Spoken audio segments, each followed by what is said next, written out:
Okay, we're carrying on. We were off last week. David was speaking, and we're continuing our series here, The Bible and Homosexual Conduct. And 2 weeks ago, we finished looking at what the Old Testament has to say on the subject of homosexual conduct.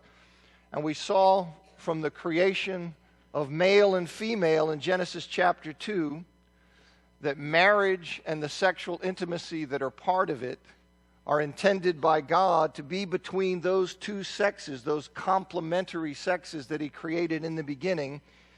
And we saw that divine intention of male-female sexual union. We saw it implied, assumed, and stated explicitly in various other Old Testament texts.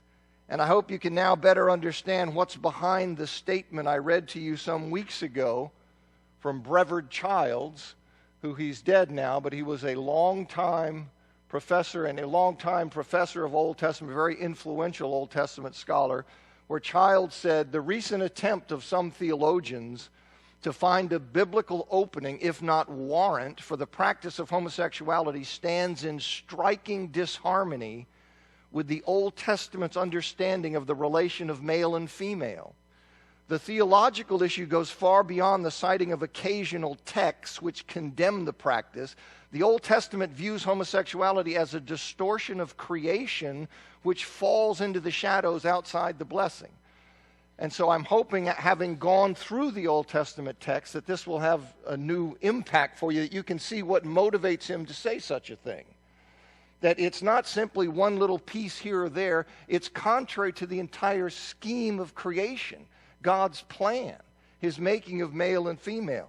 And then we saw we looked at the Old Testament text, went through that, and then we saw that ancient Jews understood the Old Testament the same way. That's where we were when we ended 2 weeks ago.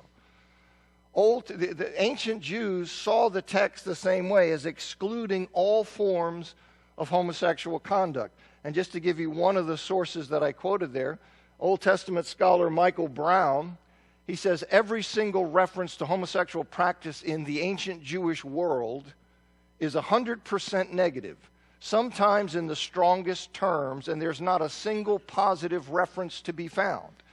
And we looked at some of the texts. I read you some of these are extra biblical writings outside the Bible, but they show the Jewish understanding of the text. Now, why is it significant? It's significant for two reasons, because as we look at the Old Testament, we come through and I show this is what's being said here. And then we go and we look at how did the ancient Jews understand it, and their view is the same. They understood that the Old Testament text did in fact preclude all forms of homosexual conduct. So it corroborates our understanding. It's like we're not odd or eccentric. We're not bucking a stream of interpretation. No. We see the Old Testament text. They seem to be saying this. The ancient Jews said, yeah, that's right. That's what it's saying. So we are in accord with them. So the first significance of that fact is that it corroborates or confirms that, yes, we're on the right track in understanding the Old Testament. But the second thing why it's significant is that it sets the default perspective of Jesus, the apostles, and the Jewish writers of the New Testament. In other words, since they are Jews, and since Jews in the first century, before, during, and after the first century, unanimously rejected homosexual practice as sinful, and Jesus and the apostles and many of the writers of the New Testament are Jews. Now, since they are first century Jews, and first century Jews unanimously understood that homosexual conduct was contrary to what God had revealed, well then the default is Jesus and the apostles and the Jewish writers share that perspective unless we have some reason for believing they don't. You see, they're first century Jews. And first century Jews understood the Old Testament the way I've been explaining it to you. So in the absence of some idea saying, no, I don't accept that, well, the default perspective then is that they share that understanding. Okay, that's significant, as you'll see on one of the first claims that people make. All right, this morning we begin looking at the New Testament, what the New Testament has to say on the subject of homosexual conduct. And we begin, naturally enough, with Jesus' view of homosexual conduct. Now, those seeking to legitimize homosexual conduct, to baptize it, to claim that the church must accept it and embrace in its fellowship those who are impenitently engaged in homosexual conduct. They sometimes argue, well, Jesus didn't say anything on the subject. Jesus didn't say anything on the subject. In fact, I heard one person say, here's what Jesus had to say about it, and then just paused and didn't say anything. You see, he didn't say anything about it. And then what they want to draw from that is that somehow then he approved of it. You see, somehow he approved of it. Under their view, he allegedly didn't say anything about it, which is not correct, as we'll see. But this idea, he didn't say anything about it, and then they say, well, so therefore, there's no basis, no reason to believe that he opposed it, but there's much that's wrong with that.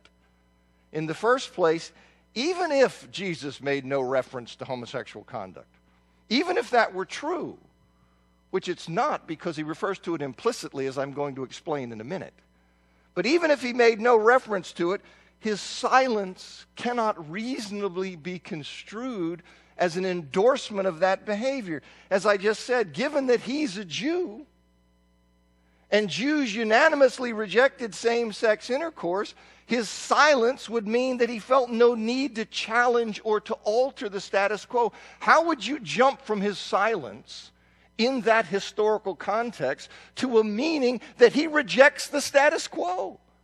If he's going to reject the status quo, he's a first century Jew. He's going to have to say something.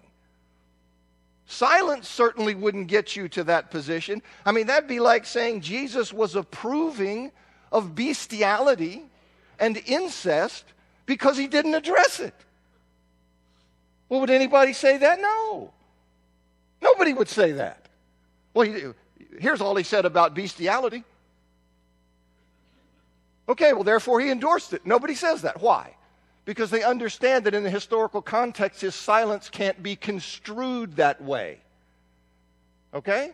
And besides that, as we'll see, the Apostle Paul clearly disapproves of homosexual conduct. So if you interpret Jesus' alleged silence as his endorsement or approval of homosexual conduct in the face of Paul's disapproval of that same conduct, well, then you create a contradiction, a conflict between Jesus and the Spirit who inspired Paul to write what he wrote. And we know there is no contradiction or conflict between Jesus and the Spirit because they are both persons of the Godhead. So that idea of silence that people try to ride, I have to say, sometimes I just don't understand how some things get traction. Because that to me is just so patently absurd in principle. But yet I hear it talking. People think it's deep, and I just go, well, I don't know, maybe I've lost my mind. All right, second thing I want to say about Jesus' view of homosexual conduct is he did refer implicitly to homosexual conduct in Mark chapter 7, verses 21 to 23, and the parallel in Matthew 15, verse 18 to 20. And here's the text. It says, "For from within, out of people's hearts, come evil thoughts, sexual immoralities," sometimes translated fornications, it's a plural of the word porneia, "thefts, murders, adulteries, greed, evil actions, deceit, promiscuity, stinginess, blasphemy, pride, and foolishness. All these evil things come from within and defile a person." Jesus refers implicitly to homosexual conduct, where he, in this text, where he included this sexual immoralities, this plural form of the word porneia, and licentiousness, or the way the Christian Standard Bible translates it, promiscuity. Here he includes those things in a list of things that are evil and defiling. Now, why do I think that homosexual conduct is encompassed in this plural of porneia? Well, the word that's used, porneia, in the first century, it was a very broad term encompassing all unlawful sexual intercourse. If you look at the standard Greek lexicon, okay, which gives the meaning of the Greek words in the first century as used in the Bible, you will see its meaning is unlawful sexual intercourse. It's a very broad term that is used. And you can see the breadth of the term in a writing, the Testament of Benjamin, I mentioned a couple weeks ago, 9.1, it's a century or so before Jesus said these words recorded in Mark. And in Testament of Benjamin 9.1, you see there that the word porneia, he uses porneia to refer to the sexual immorality of the Sodomites. So he uses the word there referring to their sexual immorality, embracing homosexual conduct. In 1 Corinthians chapter 5, verse 1. 1 Corinthians chapter 6, verse 18, the word porneia is there used to describe the sin of incest and having sex with a prostitute, respectively, in 5:1 and 6:18. So you see the breadth of the word. Unlawful sexual intercourse. In Jude verse 7, you see there's a related verb. Porneia is a noun. Well, in Jude verse 7, he uses a related verb, ekpornuo. Porneia, ekpornuo. You see, it's a related verb, and he uses that in Jude 7 in association with the men of Sodom going after strange flesh, which, as I said a couple weeks ago, most recognize that that's a reference to homosexual conduct. So you have this idea, it's not strange to be seeing when Jesus speaks of porneia, when he speaks of the plural form of that he's referring in something that encompasses homosexual conduct. Here's what Robert Gagnon, he's that New Testament scholar who's written a great deal on this subject. His book is The Bible and Homosexual Practice. He says, no first century Jew could have spoken of porneia, that's the plural, without having in mind the list of forbidden sexual offenses in Leviticus 18 and 20. Incest, adultery, same-sex intercourse, bestiality. In this particular saying, the sin of adultery in Mark 7, the sin of adultery is listed separately, so the plural likely has incest most in view along with same-sex intercourse and bestiality, probably also fornication and prostitution. You see, you can't just rip these things out of their historical setting. So when Jesus says that, he doesn't say anything. No, he did implicitly.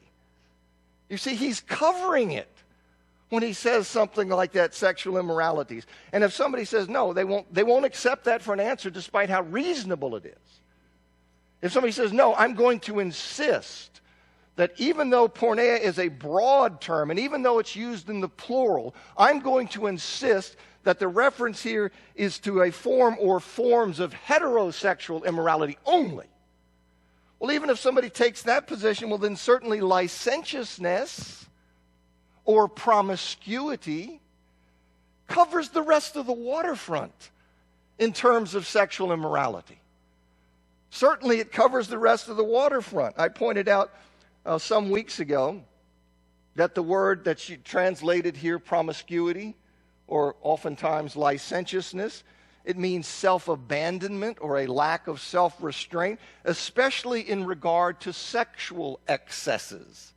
And you see it in 2 Peter chapter 2, verse 7, says that Lot was distressed by the licentious conduct of the lawless men of Sodom and Gomorrah. So why would you think that Jesus is excluding from the reach of that word? You see, that's that special pleading. It's because you don't want it to be in there. I'm interested in what's reasonably there. I want to know what the text is really saying. I don't want to come with an agenda and say, is there some way I can crowbar this thing out? I want to say, what's it saying? And as I look at this, it's saying to me pretty obviously that it is encompassing that. So when people say, well, Jesus didn't say anything about that, that's not quite right. You see, it's not quite right.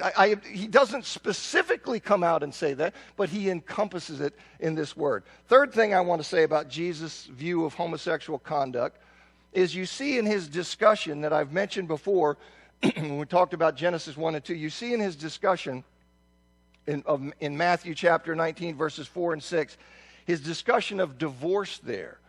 Well, there he appealed to both Genesis 1:27, where it says God made them male and female, and he appeals to Genesis 2:24, for this reason a man shall leave his father and mother and will be joined to his wife, and the two will become one flesh. So you see how he does it. He made them male and female, therefore, And I spent a lot of time talking about that. See, that the woman is the sexual complement she's created out of the man. And therefore they rejoin, you see. And so he says, therefore, the two shall become one flesh. So he cites 127, goes to 224, and then he adds, so they're no longer two but one flesh. What therefore God has joined together, let man not separate. And see, this shows that Jesus accepted the model for marriage and sexual union that is presented. I mean, it doesn't surprise you that Jesus accepted it. I mean, he's God the Son. But it shows you that he accepted the model for marriage and sexual union that's presented in Genesis chapters 1 and 2, that he understood that marriage was ordained by God as the union of a man and woman, not a man and another man, not a woman and another woman. See, there was no need for him to comment directly on homosexual unions because the creation text authorized only one type of sexual union, male and female. So here you see that on this point, you see on his view, you see this is relevant to Jesus' understanding of the issue. The fourth thing about Jesus' view on homosexual conduct I want to bring up is Jesus in Matthew chapter 19. Matthew chapter 19, verses 11 and 12, he responds to the disciples' comment. Now, we sometimes, I think, get twisted around on what's going on here. But he responds to the disciples' comment in verse 10 that it's better not to marry. Now, see, they made that statement in reaction to Jesus' restrictive teaching on divorce and remarriage regarding a husband and wife in Matthew chapter 19, verses 1 to 9. Jesus gives this restrictive teaching in Matthew 19, 1 to 9, on the divorce and remarriage of a husband and a wife. And after that, in light of that, the disciples then say, well, given that, it's better not to marry. Given that those restrictions, it's better not to marry. And then Jesus tells them, in response to that statement, he tells them in verse 11, not everyone can receive this saying, referring to their statement, that it's better not to marry. Not everybody can receive that statement, but only those to whom it is given, meaning those who are given the gift of celibacy, the ability to live without sexual intercourse. It's not given to everyone. Not everybody can handle being unmarried. I hear you saying that, but you have to have a caution to that because not everybody can handle the state of being unmarried, because the state of being unmarried is a celibate state. You understand that? There is no sexual activity outside of a heterosexual marriage. All other sexual activity outside of that relationship is immoral. So what are the choices? The choices are heterosexual marriage or celibacy. Those are the only alternatives that Jesus contemplates. And so that's why he says, when they say, well, if that's the case, it's better not to marry. Oh, you have to understand in saying that not everybody can handle the celibate state that is inherent in being unmarried. You remember the Apostle Paul in 1 Corinthians chapter 7, verse 7? He wishes that all had his gift of freedom from the need of sexual fulfillment. That's what Paul is saying in 1 Corinthians 7:7. He wishes that all had the gift that he has of freedom from the need of sexual fulfillment that made it possible for him to live unmarried, but he knows that everybody doesn't. Everybody doesn't have that. And so when you go around and say, well, it's better not to marry, you need to understand what you're saying. You see, and that's what's going on here in verse 12. That's what Jesus is talking about in verse 12. He says, some cannot experience sexual relations because of some birth defect. Those born eunuchs. Some cannot experience sexual relations because they've been castrated, made eunuchs by men. And some cannot experience sexual relations because they've chosen not to marry so as to devote themselves to ministry, made themselves eunuchs for the sake of the kingdom of heaven. So he's talking about here, you see, that there is this celibacy, this absence of sexual relations. And so when you say that it's better not to marry, you need to understand that not everybody's cut out for that. Not everybody can handle that. So what you wind up doing if you don't get married and you're not able to live that way, what happens? You then go into sexual immorality, and that's death. Okay, so I want you to see the point for the purpose, what we're talking about, is that the only alternatives that Jesus contemplates are heterosexual marriage and celibacy, unmarried. Those two are the same, because sex outside of a marriage state is immoral. Okay, so what's he seeing there? No homosexual conduct. You see, if there was a third door, then he wouldn't have to caution them about that, because the unmarried state wouldn't put pressure on somebody because they could find release in an immoral relationship. That's why he's saying it's only heterosexual marriage or celibacy. There's nothing out here. You can't go out and be sexually immoral to obtain that release. So either you are able to live a celibate life, or it's marriage. So I think that's important to see, that Jesus is getting at these questions and these issues in a different way, not as directly as somebody who's bent on saying, well, I want him to say this explicitly. I want to know what he's saying. Implicitly, explicitly, whatever he's saying. That's what I'm trying to hear. Okay, now the fifth thing and the final thing I want to mention about Jesus' view of homosexual conduct is finally, he didn't come to abolish the law or the prophets, but to fulfill them. Part of which involves an intensifying of the moral obligations of the Old Testament by drawing out their deepest intention. You see, part of this idea when he says, I didn't come to abolish, but to fulfill them, part of that fulfilling is his intensifying of the moral requirements of the Old Testament by drawing out their deepest intention. So the ban on murder extends to the anger that gives rise to it. The ban on adultery extends to lusting in one's heart. The ban on false swearing extends to taking oaths.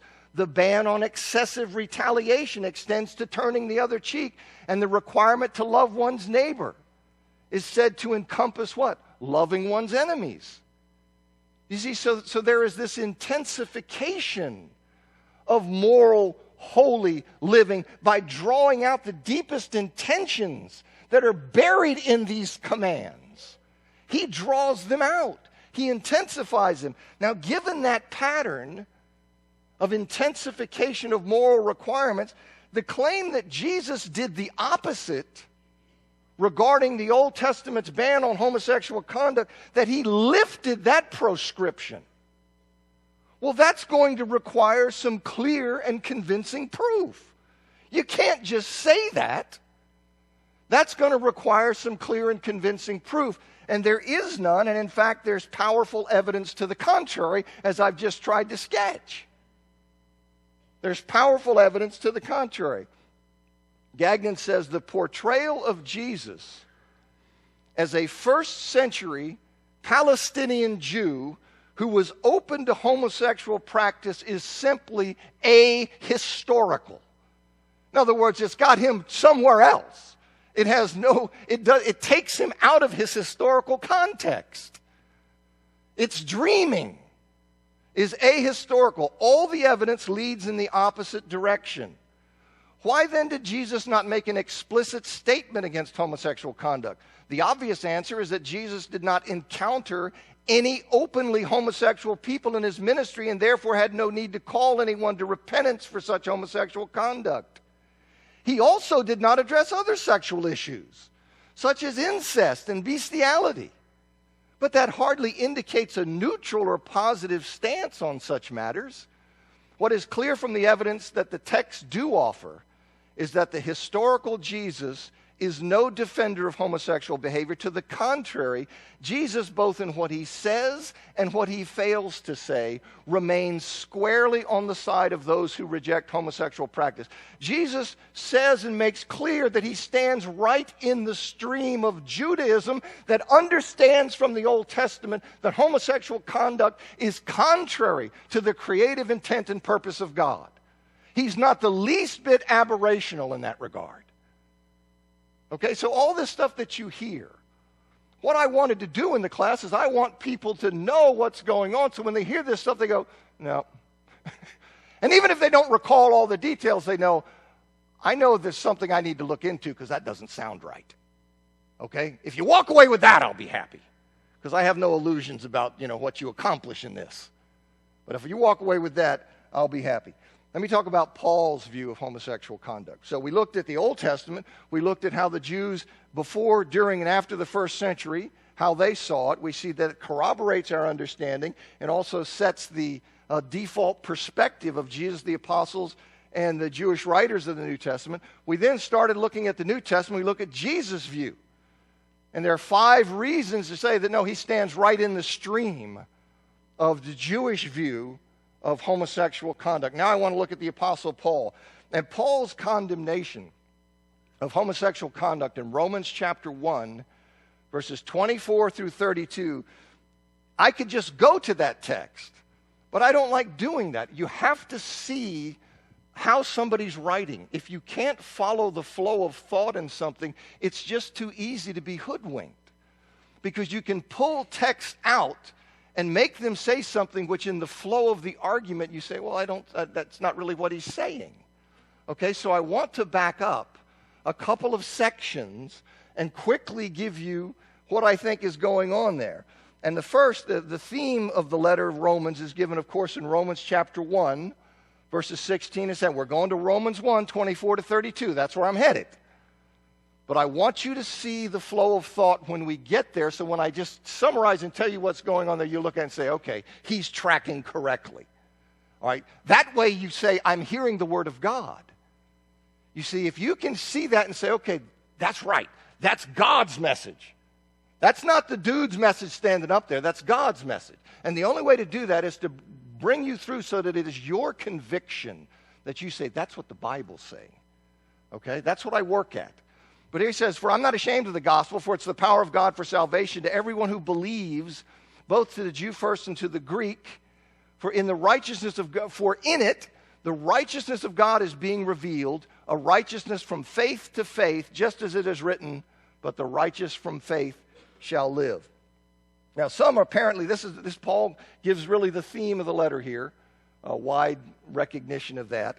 Some apparently saw Paul's absence from Rome as an indication that he was ashamed of the gospel he preached, or Paul was concerned that some would see it that way.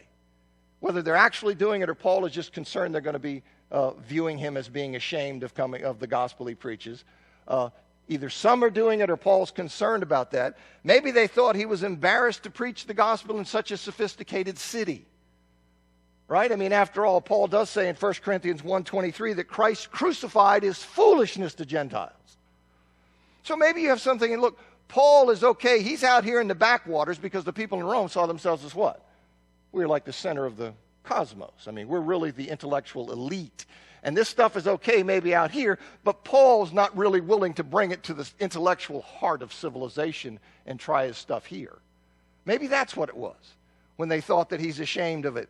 Or maybe they thought Paul was embarrassed to preach the gospel in a Christian community where elements of that community saw it as anti-law or anti-Jewish. Now see, that would be a difficult argument to make an anti-law or an anti-Jewish argument in light of the Old Covenant scriptures. So maybe they thought that Paul was unwilling to come to Rome and face close questioning on those particular issues. But in any event, whatever was behind that suspicion, or Paul's concern about that suspicion, that whatever was behind that suspicion that Paul's absence from Rome reflected a sense of shame or some kind of an intellectual intimidation, Paul flatly says he's not ashamed of the gospel he preaches. Okay, whatever anybody's thinking, he's not ashamed of the gospel he preaches, and the reason he's not ashamed of that gospel is that gospel, the true gospel, okay, that true gospel is that however it may appear to the world, the truth of the matter, however that gospel may appear to the world, the truth of the matter is that it's the power of God for salvation to everyone who believes, both to the Jew first and also to the Greek or the Gentile. So Paul says, listen, however it may appear, I'm not ashamed of it because it is the power of God for salvation. Now, the gospel is the power of God for salvation. Why? Because in it, he says, for in it, the righteousness of God is being revealed. In the gospel, it's the power of God for salvation. Why? Because in it, the righteousness of God is being revealed. Now, when righteousness is attributed to God in the Old Testament, when righteousness is attributed to God in the Old Testament, it frequently has reference to his saving activity. You see, when it frequently refers to God's saving activity. For example, in Isaiah 46:13, God promises through the prophet, he says, I bring near my righteousness, it is not far off, and my salvation will not delay. He says in Psalm 98:2, the Lord has made known his salvation. He has revealed his righteousness. He has revealed his righteousness in the sight of the nations. And there are numerous other psalms and other texts in Isaiah where you can see that frequently when righteousness is attributed to God in the Old Testament, it has reference to his saving activity. In preaching in the preaching of the gospel, God's saving action, God's saving activity is taking place. It's being revealed in history. It's occurring. In the preaching of the gospel, God's saving activity is taking place, and the way it's taking place is through his bestowing of a righteous status on those who believe. In other words, the righteousness of God, here it includes both God's saving activity, his rescuing work, his making right, his saving and vindicating, that element of the righteousness of God from the Old Testament, but it also includes the status of those who are made right.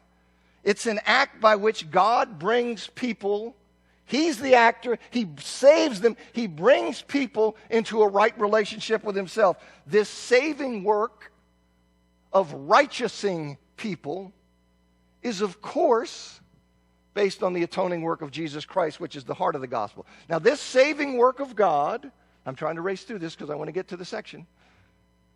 This saving work of God, this rescuing bestowal of righteousness. You see, this saving work of God, this rescuing bestowal of righteousness is from faith to faith in that it expands with the spreading of faith. This saving work of God, which is this rescuing through the bestowal of righteousness, it tracks the expansion of faith because faith is the means of God's saving work. So it goes like this. You see, it's from faith to faith. Now, in 1:18 to 23, we're not going to do this, are we? I don't think we'll make it, but I'm talking as fast as I can. 1:18 to 23, almost there. Next section is where I'm focusing, okay? He says, for the wrath of God is being revealed from heaven against all ungodliness and unrighteousness of men who suppress the truth in unrighteousness, because what is noble of God is evident among them. For God displayed it to them. For his invisible attributes, no hyphen, are clearly seen since the creation of the world, being understood by the things made, both his eternal power and deity, so that they are without excuse. Because having known God, they did not glorify him as God or give him thanks, but they became futile in their reasonings, and their uncomprehending hearts were darkened. Claiming to be wise, they became fools and exchanged the glory of the immortal God for a likeness of an image of mortal man and birds and four-footed animals and reptiles. See, that God's saving work, his righteousing of people through faith, is taking place in the preaching of the gospel. That is of supreme importance because, you see, he begins for the wrath of God is being revealed. This idea that you see that God's saving work, his righteousing of people through faith, that's taking place in the preaching of the gospel is of supreme importance because the terrible wrath of God that ultimately is coming is already being previewed. It's already being previewed in his wrath upon ungodliness and unrighteousness of human beings. Now, of course, when I speak about God's wrath, I always like to throw in this footnote. It doesn't mean that he loses his temper. You see, in our culture, you say wrath, and right away, I can't deal with a wrathful God. He's got problems. No. You see, it doesn't mean he loses his temper, flies into a rage, or is ever malicious, spiteful, or vindictive. His wrath is his holy hostility to evil, his refusal to condone it or come to terms with it, his just judgment upon it. You see, and Paul makes the point that the wrath of God against sinners, both as previewed in history and as completed on Judgment Day, that wrath is just and right because God has revealed himself to all mankind through the creation. He's revealed himself to all mankind through the creation. I love Thomas Schreiner's statement. He says, God has stitched into the fabric of the human mind his existence and power so that they are instinctively recognized when one views the created world. In other words, I don't think it's a matter of logical deduction. I think it's intuitive. You see, that he's stitched into the mind so that when I see this, so I say, well, let me see your argument. I don't know, but I get it. You see? That's why I like that statement. I think that captures something important. All right, creation bears witness to God, and yet mankind willfully suppresses that testimony, preferring to go its own foolish way and to create its own gods. And then rather than embrace the testimony of God in creation and give him the glory he's due, humanity culpably represses that truth and substitutes gods of its own making as objects of devotion and reverence. That's what Paul says is going on. Paul's focusing here, of course, on the idolatry. That's the first bell? On the idolatry of the Gentile world. See, a world that had multitude of images that represented these various foreign gods, and that's what you're getting down here, likeness of an image of mortal man, birds, and four-footed things. All right, Paul says in verse 18 that God's wrath is now being manifested from heaven against this culpable suppression and substitution of false gods. His wrath is now being manifested from heaven. Paul, in chapter 1, verses 24 through 32, what I'm focusing on, he explains the form of that wrath that is now being revealed, the form of God's reaction to this human rejection of his revelation. Well, what is the form of that wrath? Paul says in 1:24-32, therefore, because of their culpable suppression and substitution, he says God handed them over.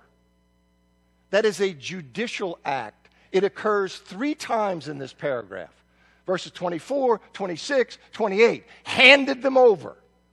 He says, therefore God handed them over in the lusts of their hearts to uncleanness, so that their bodies are dishonored among them. They exchanged the truth of God for the lie and worshiped and served the creature instead of the Creator, who is blessed forever. Amen. Because of this, God handed them over to dishonorable passions, for both their females exchanged natural sexual relations for those contrary to nature, and likewise also the males having abandoned natural sexual relations with the female, were inflamed with their desire for one another, males with males, carrying out shameful acts, themselves and receiving in themselves, somehow that got cut off, the necessary penalty for their error. And as they did not see fit to keep God in their knowledge, God handed them over again to an unfit mind to do immoral things, those filled with all unrighteousness, evil, greed, and depravity, full of envy, murder, discord, deceit, and malice, gossip, slanderers, God-haters, insolent, arrogant, boastful, devisers of evil, disobedient to parents. And I'm sorry I cut that off. I'll pick it up here. Disobedient to parents, without understanding, without faithfulness, without natural affection, without mercy. They, though knowing God's righteous decree that those who practice such things are worthy of death, not only do them, but also approve of those who practice them. Now that's something. Okay, God's wrath is now being expressed. Is now being expressed in His opening the door to sinful humanity's headlong plunge into wickedness. This foretaste of wrath in these last days. You understand we're in the last days. Have been. But this foretaste of wrath in these last days is God's handing over of human beings to their chosen way of sin and all of its consequences. John Stott says, God abandons stubborn sinners to their willful self-centeredness, and the resulting process of moral and spiritual degeneration is to be understood as a judicial act of God. It's like when the kid is doing something, you finally say, have at it. Go ahead. And then you see the kid spiral down. This is what Paul says God has done. He's opened the door and said, go ahead. And that's part of the judgment, you see. That's part of it. That's what's behind Friedrich Schiller's famous comment, the history of the world is the judgment of the world. As He's opened that door, as God hands them over, we see the depths to which humanity sinks. Their lust finds expression in perverted sex. Exemplified, Exhibit A is what? Homosexual conduct. Exhibit A of the extent to which they descend, they spiral, is what? Homosexual conduct. You see, Paul says, homosexuals receive in themselves the necessary penalty for their error. You see, the sexual degradation that they embrace in their rejection of God is punishment itself. It's punishment itself. It's part of God's judgment. Second bell didn't ring, did it? All right. Now, notice that the sinfulness of homosexual conduct, it did now. Next week, Lord willing, but I want you to notice that it's rooted in the creation account. And I'm going to have to go back and reduce these slides. I thought I could blow them up bigger. They look good on my thing, but I see that's not working. Huh? That's all right. I'll just shrink them down, give you guys an eye test. Thanks for coming.